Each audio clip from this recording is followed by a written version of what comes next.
अस्सलामुअलैकुम, welcome to report card. मैं हूं अब्सा कोमल।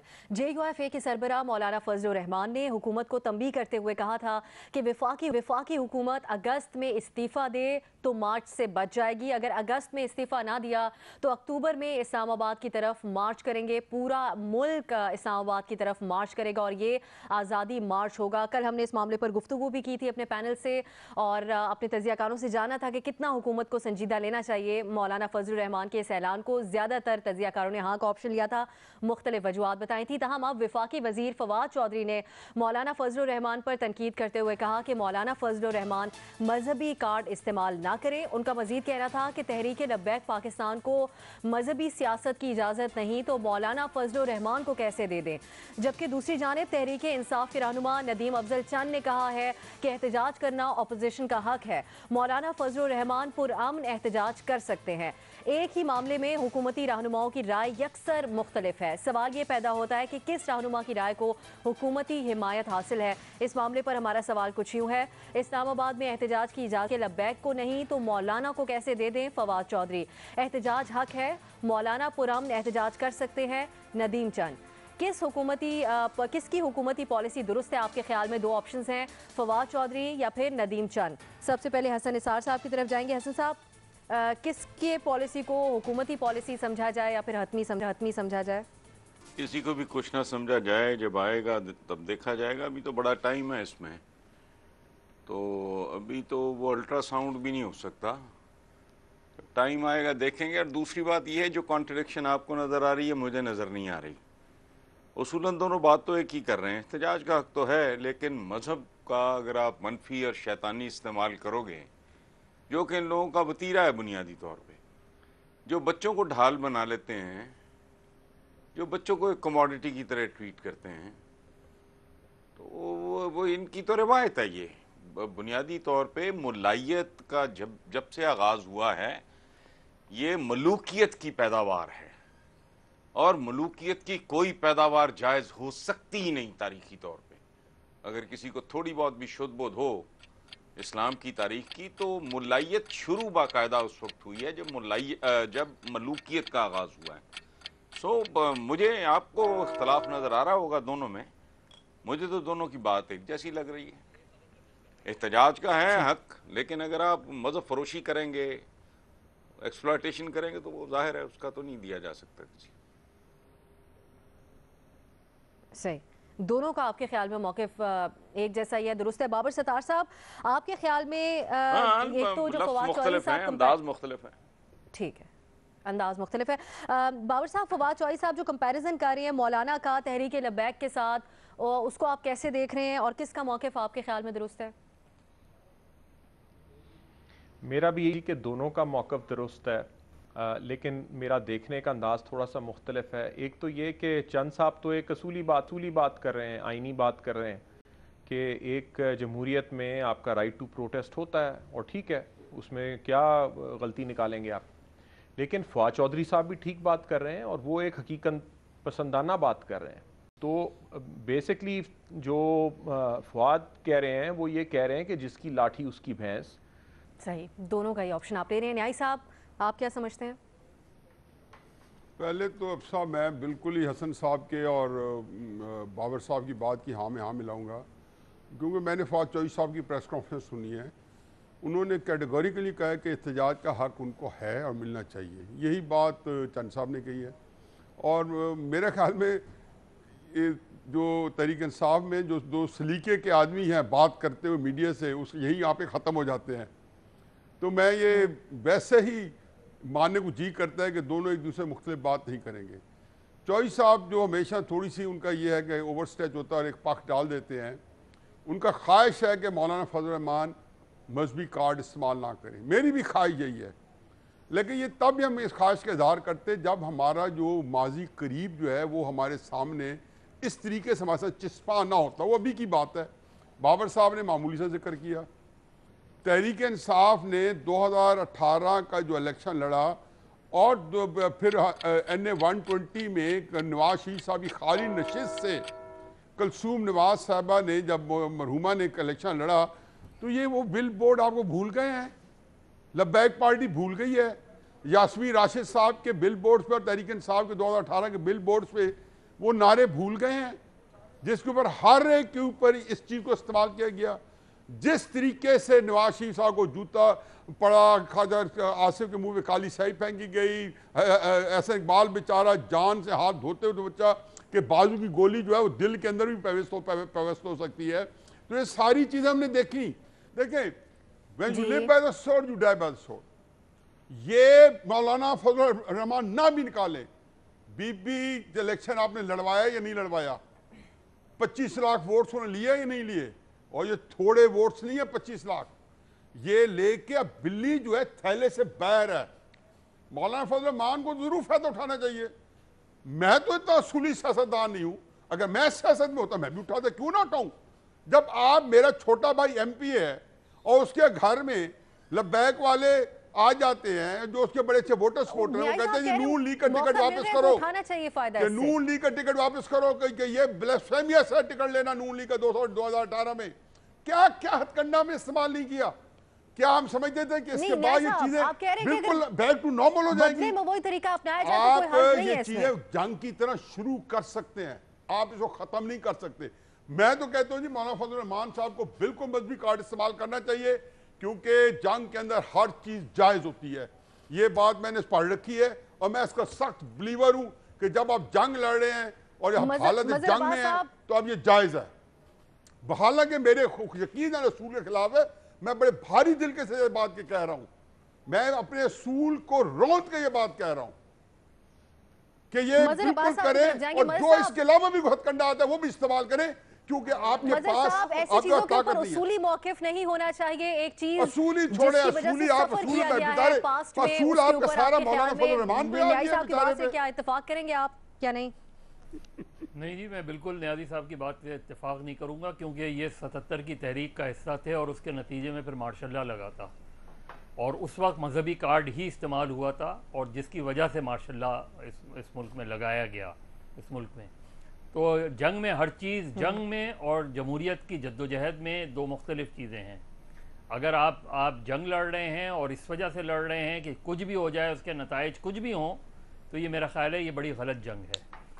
अगर नताइज सिर्फ ये हैं कि चीज़ें आइनी तरीके से तब्दील हों, तब बात ठीक है, लेकिन ये ऐसी जंग नहीं होनी चाहिए कि जिसके नतीजे में कोई गैर आइनी इक़दाम हो।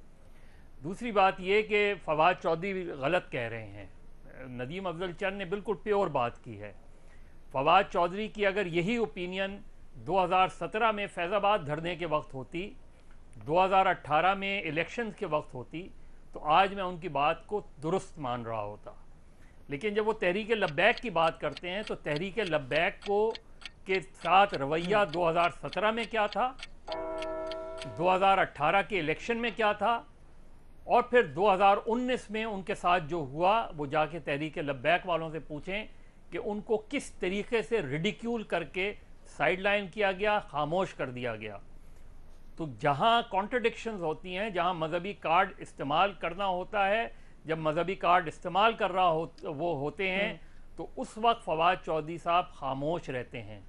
और जब ये बात आती है कि मौलाना फजल रहमान जो है एक तहरीक की बात कह रहे हैं, तो उस वक्त उनको तहरीक लब्बैक से जोड़ना जो है, ये मेरा ख्याल है फवाद चौधरी साहब ने हिपोक्रेसी का मुजाहरा किया है।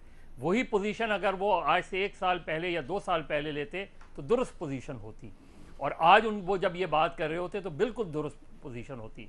नदीम अफजल चंद जो है वो बिल्कुल मुख्तलिफ बात कह रहे हैं। नदीम अफजल चंद एक इंतहाई पॉलिटिकल आदमी है। पॉलिटिकली उनकी अलग बात है कि उनके पीपल्स पार्टी के डिफरेंसेस इस वजह से हुए कि पंजाब में पीपल्स पार्टी, फवाद चौधरी भी बेसिकली पीपल्स पार्टी इसी वजह से छोड़ी उन्होंने, क्योंकि पीपल्स पार्टी का पंजाब में बेस ख़त्म हो गया था, तो उन्होंने कोई ना कोई जमात तो ज्वाइन करनी थी, तो उन्होंने मुस्लिम लीग नून के मुकाबले में पीटीआई को प्रेफरेंस दी। ज़्यादातर लोगों ने पीपल्स पार्टी के पीटीआई ज्वाइन की। लेकिन मौलाना जो आज़ादी मार्च कर रहे हैं, तो आज़ादी तो हमें अगस्त में हासिल हुई थी, मार्च या अक्टूबर में करेंगे। अक्टूबर में तो रूसी इनकलाब आया था, तो वो अक्टूबर में कौन सी मार्च करने जा रहे हैं? तो ये अगस्त से अक्टूबर तक के जो महीने हैं, इसके बीच में क्या होगा, ये बड़ा अहम बात है। तो मेरा ख्याल है उन्होंने अगस्त का महीना दिया है इस्तीफे देने के लिए, तो अगस्त से अक्टूबर तक वो क्या करेंगे वो बड़ा इंपॉर्टेंट होगा। मौलाना फजल रहमान एक इंतहाई सियासी आदमी हैं, वो सियासी अंदाज में चलते हैं, चाहे उनसे आप इख्तलाफ करें, वो बिल्कुल जिस तरह कल या परसों हसन साहब बात कर रहे थे कि इंतहाई वुंडेड हैं। जाहिर है पीटीआई ने पिछले 2 इंतखाबात में सबसे ज़्यादा अगर किसी को डैमेज किया तो मौलाना फजल रहमान और JUI को, तो उनका एक रिएक्शन बनता है। किस हद तक वो कामयाब होते हैं वो अलग बात है। जाहिर है वो एक मजहबी जमात है, लेकिन वो इलेक्शन के जरिए तब्दीली लाना चाहते हैं, वो उस तरह की बात नहीं है। तो मेरा ख्याल है कि फवाद चौधरी और नदीम अफजल चंद के मुकाबले में नदीम अफजल चंद का मौक़िफ़ ज़्यादा दुरुस्त है, ज़्यादा बेहतर। महमल आपकी तरफ आएंगे। महमल, एक तो आपके सामने न्याय साहब बैठ के बात कर रहे थे, जो उन्होंने कहा सब जायज़ है जंग में, तो ये इस तरह तो फिर बदले लेने का सिलसिला ही नहीं ख़त्म होगा कभी। इस मामले पे आपकी क्या राय है? दूसरा, जो फवाद चौधरी साहब कंपैरिजन कर रहे हैं, ये सवाल मज़हर साहब भी उठा रहे हैं कि उनकी पहले क्या राय थी जब फैज़ाबाद धरना हो रहा था, तो क्या वो इसी तरह की सोच रखते थे और अब हुकूमत में है तो हमारे सामने आ रही है? एक मैं लुकवा दे दूं कि मदर साहब की बात जो है उसमें मुझे कोई इख्तलाफ नहीं है, असूली बात की है और मुझे बहुत ही अच्छी बात लगी मदर साहब की, शुरू से लेके आखिर तक। जहाँ उन्होंने मुझे कॉन्ट्रडिक्ट किया है वो भी बड़ी एहसन बात थी, और फिर उसके बाद जो कंक्लूड किया है वो उससे भी बेहतरीन थी। मैं इस बात के मेरा भी दिमाग जो काम करता है, हो सकता है इस वक्त माऊफ हो चुका हो। मदर साहब, तंग आमद बजंग आमद। पहली बात यह कि आप ये बात मुझे मुस्लिम लीग के नून के 17 जुलाई 2018 पे मैंने कहा आपने 13 जुलाई को क्यों नहीं ये जो आप 15-20 लाख बंदे को लेके एयरपोर्ट गए, जाने नहीं देना था। उन्होंने कहा जी कि मार्शल लग जाता। तो मेरा मौक़िफ़ ये था कि ये इलेक्शन आपके लिए भी था।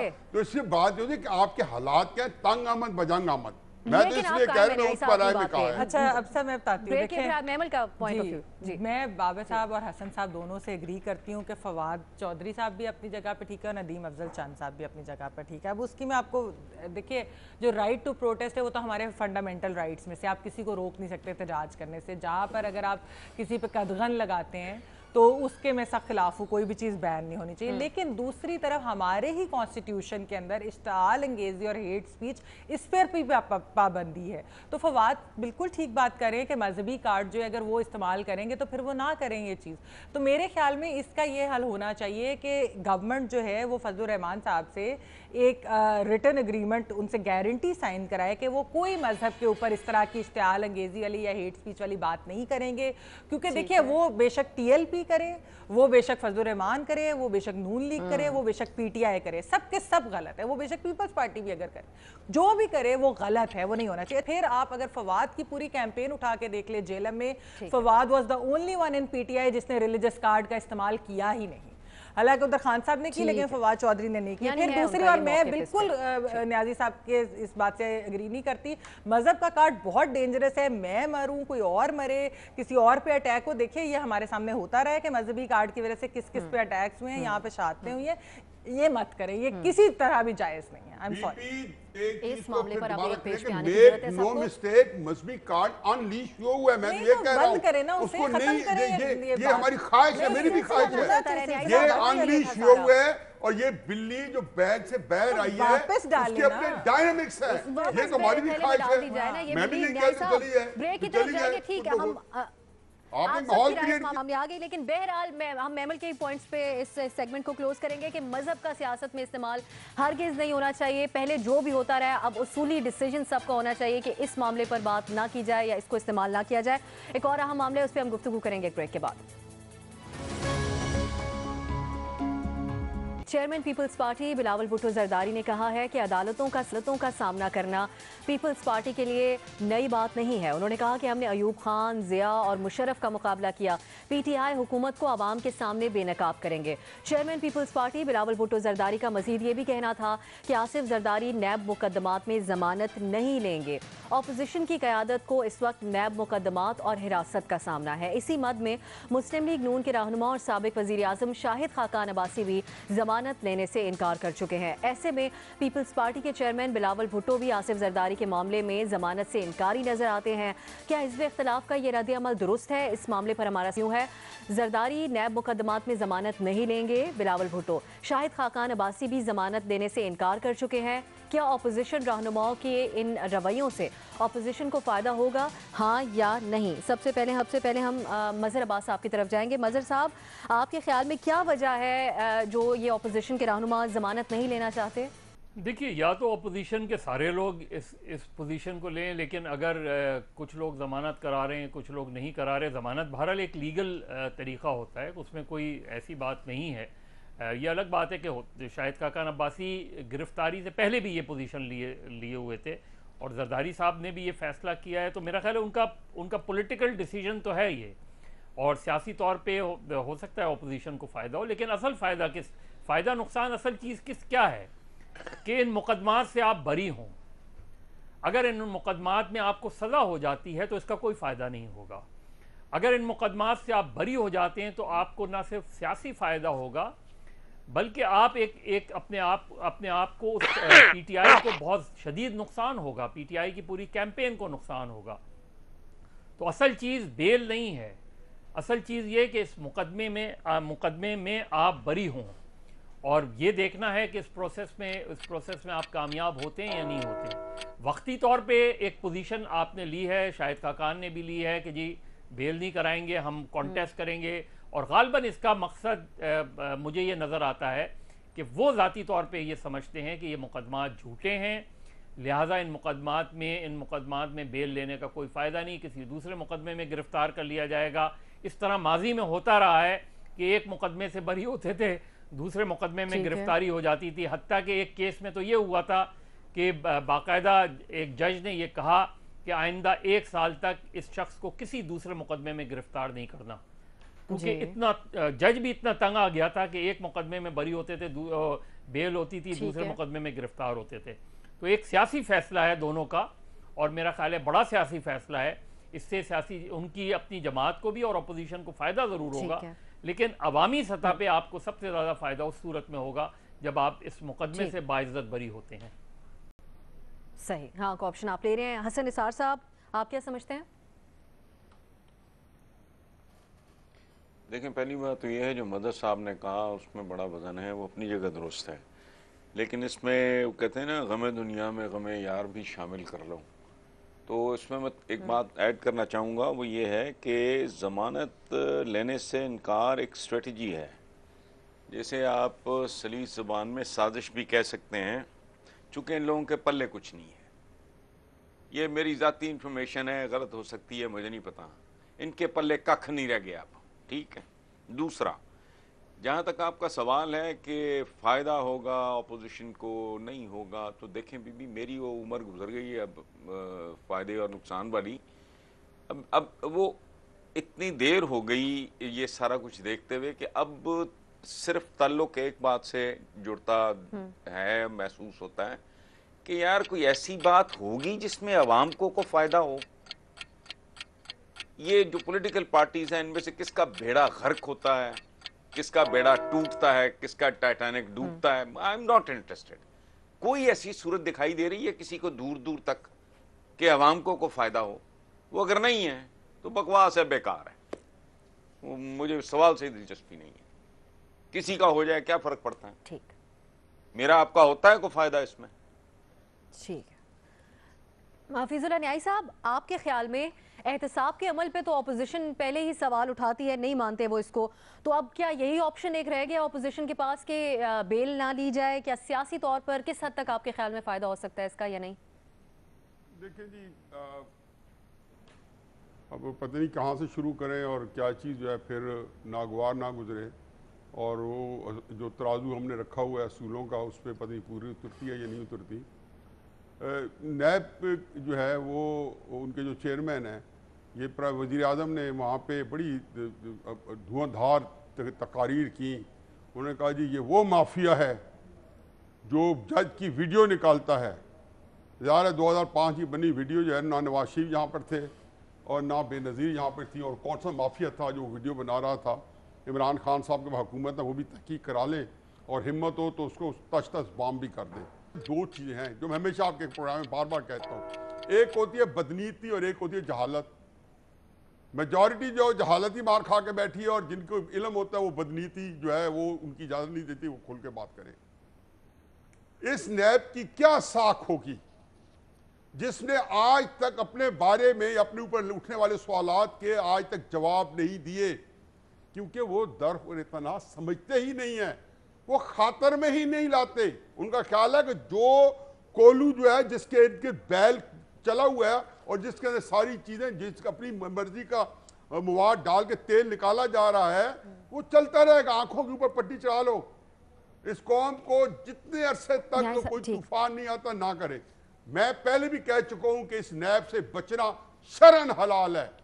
आप इसहाक डार को, नवाज शरीफ को, इतनी लंबी JIT, इतने बड़े बड़े लोग बैठे, इतना बड़ा पूरे सुप्रीम कोर्ट बैठी, शरण हलाल तो कैसे आप कह सकते शरण हैं? हलाल मैं साहब, आपके प्रोग्राम में पहले कह चुका हूं। अगर तब आपने कबूल कर लिया तो आज भी कबूल कर ले। इस नैब से मैंने भागना सवाल इसहाक नहीं डार किया जो काम आपको। कर रहे हैं ठीक है शरण साहब। हलाल है, शरण जायज है। ठीक जब है आपको ये पता चल जाए, आगे सुन ले मेरी बात। जब जो है जिसको कहना चाहिए इतने बंदे बैठे तो निकाला क्या, लिविंग बियॉन्ड मीन्स, जिसकी आज तक कोई ब्लैक डिक्शनरी जो लॉ डिक्शनरी जो है वो तारीफ नहीं कर पाई। आपके पास कंक्रीट सबूत थे, आपके पास रियासत पूरे हर है। बड़ा बड़ा यही महकमा साहब। था, आप उनके बारे में फायदा जायजा होगा कर opposition सके। को। मेरा ख्याल है कि जहां BRT मौजूद हो और नजर ना आए, जहां पे कई चीजें बड़े बड़े स्कैंडल ठीक है मौजूद हो साहब। नजर ना आए, नंदीपुर में से बाबर अवान साहब बाइज्जत बरी हो के वापस आ जाए, क्या क्या गुल खेले ऐसी हुए सूरत-ए-हाल में इसमें opposition जो आप फैसला कर रही है, चलें आपके जितना ख्याल तक में ये वो निजाम दुरुस्त है? चलता है चलाने दें और या उसके बाबा बाद साहब देखिए की क्या तरफ नतीजे जाएंगे? निकलते हैं कि पाकिस्तान जब तक वो ठीक अल्लाह है। ना करे को बड़ी चोट नहीं खाएगा। बाबर साहब, बेल ना लेने का फैसला कानूनी तौर पर आपके ख्याल में ये कैसा साबित हो सकता है? इसके क्या असरात हो सकते हैं? देखिए, अक्सर जो कंट्रोवर्सीज़ होती हैं स्पेशली पॉलिटिशियन से रिलेटेड पॉलिटिकल, उसका पॉलिटिकल डायमेंशन भी होता है, लीगल डायमेंशन भी होता है। मेरी राय तो ये है कि लीगल फील्ड के अंदर आपको कानूनी जंग लड़नी है और लड़नी चाहिए और कानूनी तकाज़ों के लिहाज से लड़नी चाहिए, और सियासी जंग आपने अपनी जगह पे लड़नी है। अब अनफॉर्चुनेट ये हो गया है कि कुछ हमारी सियासत की भी जुडिशलाइजेशन हुई है पिछले सालों में, तो ये जो दो अलग अलग डोमेन्स हैं ये थोड़ी सी मिक्सअप हो गई हैं। उस मिक्सिंग अप की वजह से आप अपने लीगल आर्गूमेंट्स को, पॉलिटिकल आर्गूमेंट्स को लीगल डिफेंस के लिए इस्तेमाल करते हैं। अपोजिशन का नैरेटिव इस वक्त ये है कि हमें अदालतों से इंसाफ नहीं मिलेगा क्योंकि ये अदालतें इंसाफ दे नहीं रही हैं। ये ढके छुपे अंदाज में कभी करते हैं और कभी खुल के ये बात करते हैं। और जरदारी साहब ने तो इस्लामाबाद हाई कोर्ट में खड़े होकर ये बात कही। उन्होंने कहा जी मैं इस वजह से बेल नहीं आपसे मांग रहा और विड्रॉ करना चाहता हूँ अपनी एप्लीकेशन, क्योंकि मैं नहीं चाहता कि आप लोगों पे बोझ पड़े। अब ये कहने की तो एक बात है, लेकिन असल में वो तो अंदर से यही कह रहे थे ना कि आप आज़ादी से यहाँ पे फैसले नहीं कर पाएंगे शायद, इस वजह से मैं ये बोझ आप पे नहीं डालना चाहता। सो इस प्रोसेस में अपोजिशन जो है वो जुडिशरी को डिस्क्रेडिट कर रही है। अब ये तो तारीख लिखेगी कि इसमें कितना कसूर हमारी अदलिया का था और कितना कसूर हमारे सियासतदानों का था, आज से 30 साल बाद जब किताबें पढ़ी जाएंगी। लेकिन अभी के लिए मेरा आपका जो हसन साहब बात कर रहे थे उसमें हमारा नुकसान है, क्योंकि अगर इस मुल्क की पोलराइजेशन इसी तरह चली और अगर हम समझें कि जो लोग वोट डालते हैं इस मुल्क में उसमें से 25-30% या 40% जो भी वोट बैंक है PMLN का और PPP का, वो इस कंक्लूजन पे पहुंचते हैं कि हमारी अदालतों में जो इंसाफ देने के लिए लोग बैठे हैं वो न्यूट्रल नहीं हैं या वो डिस्पैशनेटली पॉलिटिकल अफिलिएशन से ऊपर हो के इंसाफ नहीं तकसीम करते, तो ये बहुत बड़ा नुकसान है हमारे इदारों के लिए। और इसका और मेरी ख्वाहिश ये है कि हमारी अपोजिशन पार्टीज़ ये पोजीशन नहीं लें, क्योंकि इदारा बनाते बनाते और बनते बनते बनता है, उसकी साख बनते बनते बनती है और फिर अगर ख़त्म हो जाए तो फिर दोबारा बनाने में बड़ा टाइम लगता है। और तारीख़ में हमने देखा है कि जुडिशरी को कुछ पॉलिटिकल फैसलों की वजह से बड़ा नुकसान हुआ है और अब हम उस स्टेज पर दोबारा से आके खड़े हुए हैं। सो इन्हें अपोजिशन को फ़ायदा उस सूरत में, अगर आपको कल को पता है कि मेरी कन्विक्शन होने जा रही है या मुझे बेल नहीं मिलनी और आपकी हुकूमत ने इस चीज़ को इस्तेमाल करना है सियासी मकसद के लिए, कहना है कि ये देखें अदालतों ने इन्हें पनिश किया है और इस वजह से आप इनका सियासत में इन्हें सपोर्ट नहीं करें, तो वो उसी चीज़ को भी पॉलिटिकल तौर पे इस्तेमाल कर रहे हैं और वो ये कह रहे हैं कि जनाब हमें तो इंसाफ मिलना ही नहीं है, ये मुकदमे ही झूठे हैं। और इस नैरेटिव को ग्रो करने के लिए वो कह रहे हैं कि अब हम अदालतों से तो रिलीफ मांग ही नहीं रहे हैं। हमारा नुकसान है इसमें, पाकिस्तान का नुकसान है इसमें। पाकिस्तान का नुकसान है इसमें। महमल, आपके ख्याल में ये अपोजिशन की जो स्ट्रेटजी है ये किस हद तक फ़ायदा दे सकती है उनके तहफ़्फ़ुज़ात को देखते हुए इंसाफ से मुतालिक जो हैं? देखिए अब मैं भी इसमें हाँ का ऑप्शन लूँगी, और ये एक उनकी पॉलिटिकल चॉइस है, ज़रदारी साहब की भी, शायद खाकान अब्बासी साहब की, और तारीख़ वैसे बताती है कि सियासी हिकमत अमली का हमेशा फ़ायदा ही होता है। अगर मज़हर साहब और बाकी जो मेरे साथी मुझे इस चीज़ पे करेक्ट कर ले, लेकिन मुझे जहाँ तक याद पड़ता है कि जब बेनज़ीर भुट्टो साहबा सक्खर जेल में थी तो गर्मी बहुत होती थी, तो उनको ऑफ़र किया गया था रियासत की तरफ से कि आपको बर्फ़ दे देते हैं ताकि उनकी वो स्किन जो पिघल रही थी वो, तो उन्होंने कहा अगर सब कैदियों को दोगे तो तब लूँगी वरना नहीं लूँगी। तो यानी कि एक वो सियासी चीज़ थी और वो इक्वालिटी पे थी, तो वो उसका फ़ायदा भी होता है। लोगों को लगता है कि ये आवाम के और वो सब है। और जो बाबर ने बात की, मैं बिल्कुल एग्री करती हूँ कि असल में इस सारे का सब टेक्स्ट ये है कि ये जो अदालतें हैं हमें इन पर एतमाद नहीं है, और इन्होंने कोई इनकी तरह से गैर जानिबदार कोई फ़ैसला नहीं आएगा, हमें इंसाफ की तवक्को नहीं है, तो हमें क्या ज़रूरत है इनके पास रिलीफ मांगने जाने के लिए। तो ये वाकई एक तीर से दो शिकार हो रहे हैं कि एक ये है उनको सियासी माइलेज भी, दूसरा ये है कि वो इन अदालतों के ऊपर भी क्वेश्चन खड़ा कर रहे हैं, और तीसरा ये कि वो आवाम की अदालत या आवाम के कटहरे में कि देखिए हम पे तो पोलिटिकल विक्टिमाइजेशन और ये हमारे साथ कर रहे हैं, वन साइडेड इंसाफ की तवक्को ही नहीं है, तो वन साइडेड एक केस हो रहा है। तो इस तरीके से तो अपोजिशन को फ़ायदा, उनके नैरेटिव को तो देखिए अभी तक काफ़ी फ़ायदा हुआ है इस चीज़ का। फ़ायदा ही हाँ का ऑप्शन आप ले रही हैं। 3 हाँ के ऑप्शन सामने आए हैं और 2 और बाबर साहब ने कोई ऑप्शन इस मामले पर नहीं लिया। अभी हम एक ब्रेक लेंगे। कल अक़लियतों के दिन पर वज़ीर आज़म इमरान खान ने खिताब किया, उनका अहम बयान सामने आया, बात करेंगे एक ब्रेक के बाद।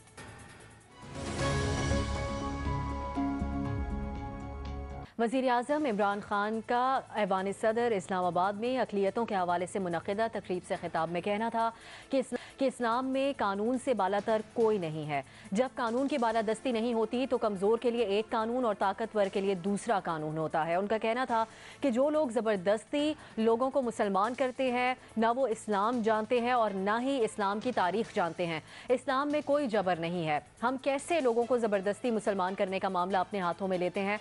उन्होंने मज़ीद कहा कि लोगों को ज़बरदस्ती इस्लाम में दाखिल करना इस्लाम, कुरान और सुन्नत के ख़िलाफ़ है।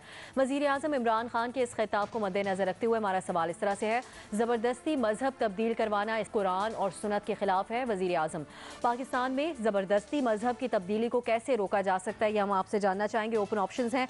हसन निसार साहब की तरफ सबसे पहले जाएंगे। हसन साहब, ये एक अहम मामला है जिसको वज़ीर आज़म ने एड्रेस किया है। आपके ख्याल में, क्योंकि ये सिलसिला चलता रहा है, हमारे यहाँ इस तरह के केसेस सामने आते रहे हैं, कैसे इस मामले को रोका जा सकता है? देखें अब्सा, ये ज़रा थोड़ा और तरह का मामला है। आपने ज़बरदस्ती का लफ्ज़ बिल्कुल दुरुस्त आपने इस्तेमाल किया, ज़बरदस्ती का लफ्ज़। तो जहन में रखें कि जहाँ ज़बरदस्ती होती है वहाँ ज़बरदस्त मौजूद होता है। ज़बरदस्ती इसलिए होती है कि ज़बरदस्त मौजूद होता है। ज़बरदस्त जहाँ मौजूद होता है वहाँ ज़ेर दस्त भी मौजूद होता है।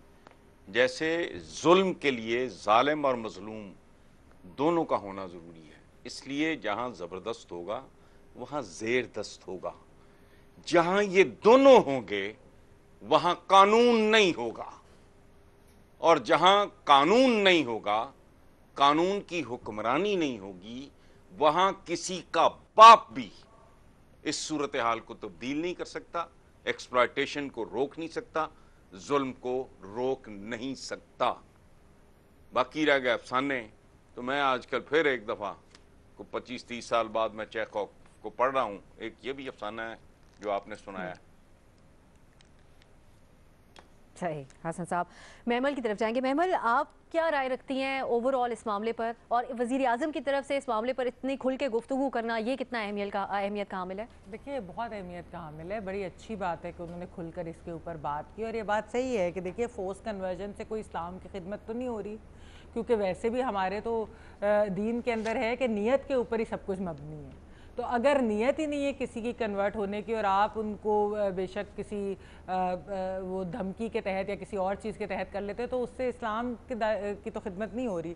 लेकिन एक चीज़ है इसके अंदर, अब देखिए इसके अंदर स्टेट को, ये हमने सिंध में देखा था कि लॉ इसके ऊपर आया था लेकिन फिर वो रिकॉल कर लिया गया, क्योंकि उसके अंदर, ये बाबर मुझे करेक्ट कर सकते हैं, उसके अंदर गालिबन 18 साल की उम्र का क्योंकि डाला गया था कि 18 साल से पहले कोई कन्वर्ट नहीं हो सकता। उसके अंदर भी बहुत सारे उलमा ने क्वेश्चंस उठाए थे कई चीज़ों के ऊपर, तो उसके ऊपर अभी सिंध गवर्नमेंट की उनसे डिस्कशन चल रही है, शायद इस वजह से वो कह रहे हैं हम दोबारा टेबल करेंगे, लेकिन अभी तक गालिबन हुआ नहीं। तो सिर्फ जो हिंदू कम्युनिटी, क्योंकि ज़्यादा ये सिंध के अंदर हिंदू कम्युनिटी के साथ बहुत ज़्यादा होता है, इधर भी होता है, क्रिश्चियन के साथ भी होता है, लेकिन ये कि हिंदू कम्युनिटी के साथ सिंध के अंदर खास तौर पे होता है। तो उधर वो एक सवाल उठाते हैं, वो कहते हैं कि क्या वजह है कि हमारे जो अमीर हिंदू है वो नहीं कभी कन्वर्ट हुए, या हमारे आदमी नहीं कन्वर्ट होते, हमारी खाली छोटी यंग लड़कियां ही कन्वर्ट होती हैं, तो और गरीब ख़ानदानों से जो होती हैं। मतलब ये नहीं कोई कह रहा, हो सकता है कि कुछ उनकी अपनी मर्जी से हो रही हों। हमने अभी देखा है एक रिसेंट ये 2 बहनों के केस में कि वो अपनी मर्जी से ही हुई थी, उनकी पसंद की शादी, बिल्कुल, तो वो भी होता है। लेकिन ये कि फिर भी गवर्नमेंट की इसके अंदर बहुत ज़्यादा रिस्पॉन्सिबिलिटी है। अगर उनको लग रहा है कहीं पे इस तरीके से हुआ है, फिर उनको प्रोटेक्शन देना, क्योंकि देखिए जब एक दफ़ा कोई कन्वर्ट कर लेता है, फिर पाकिस्तान में जाहिर बात है आप वो बड़ा एक सेंसिटिव सा इशू बन जाता है। तो मेरे ख्याल में गवर्नमेंट को पहले ही इन चीज़ों के ऊपर कोई इकदाम उठाने चाहिए और लॉ प्रॉपर इसके ऊपर लेकर आना चाहिए, लॉ प्रॉपर लेके आना चाहिए। बाबर साहब, इस मामले पर कवानीन पर क्या किस तरीके से काम किया जा सकता है? देखिए, कानून तो ऑलरेडी मौजूद है, आर्टिकल 20 है फंडामेंटल राइट्स के अंदर, उसमें बहुत साफ लिखा हुआ है कि every citizen has a right to profess, practice and propagate his religion. So इससे ज़्यादा तो क्लियरली आप नहीं कह सकते, कुछ भी साफ अल्फाज में लिखा है। हमारे मुल्क में तो मसला ये है कि आप अक़लियतों को छोड़ें, अक्सरियत वाले अपना मज़हब नहीं प्रैक्टिस कर सकते हैं, क्योंकि एक माइनॉरिटी ऐसी है जो हमारे मुल्ला हजरात हैं, उनकी ऐसी माइनॉरिटी है और उसकी ऐसी न्यूसेंस वैल्यू है कि आप घबराते हैं। अगर आप सुन्नी भी हैं, मेजॉरिटी भी हैं, तो आप बात नहीं कर सकते, आप डरते हैं। मैं तो घबराता हूं क्योंकि मेरी इतनी नहीं नॉलेज रिलीजन की, तो कोई आप बात करते हैं, कोई जुबान से आपकी बात निकल जाए, कोई पकड़ लेगा उसे, तो आपको कोई मार देगा पकड़ के। और मेरे ख्याल से जो बाकी फ्रेमवर्क है लॉ का इन्फोर्समेंट के लिए, वो इसमें भी मौजूद है। लेकिन मेरा ख्याल है तरीका यही है, इससे ज़्यादा नंबर नहीं हो सकते जो इमरान खान साहब ने बात की है। देखिए, हम झिझकते हैं ना, एक मौलवी खड़ा होकर कोई बात करता है, उसके सामने कोई खड़ा नहीं होता। यहाँ रियासत में जो चीफ एग्जीक्यूटिव है, प्राइम मिनिस्टर, वो खड़ा होकर एक बात कर रहा है। नैरेटिव्स इसी तरह कौमों के तब्दील होते हैं, लोगों को इसी तरह हौसला मिलता है। वो खड़ा होकर एक बात कर रहा है कि ज़बरदस्ती नहीं करेंगे हम मज़हब के लिए और नहीं करने देंगे किसी को। तो रियासत और हुकूमत बड़ी पावरफुल चीज़ है। अगर वो फैसला कर लें कि नैरेटिव, तो यहाँ पे नैरेटिव्स हमने चेंज होते देखे हैं। क्या टेररिज्म वाला नैरेटिव था, हम तालिबान को भाई भाई कह रहे थे, टीटीपी को भाई भाई कह रहे थे, डरते थे बात करने से, और रियासत ने नैरेटिव चेंज किया और चेंज हो गया।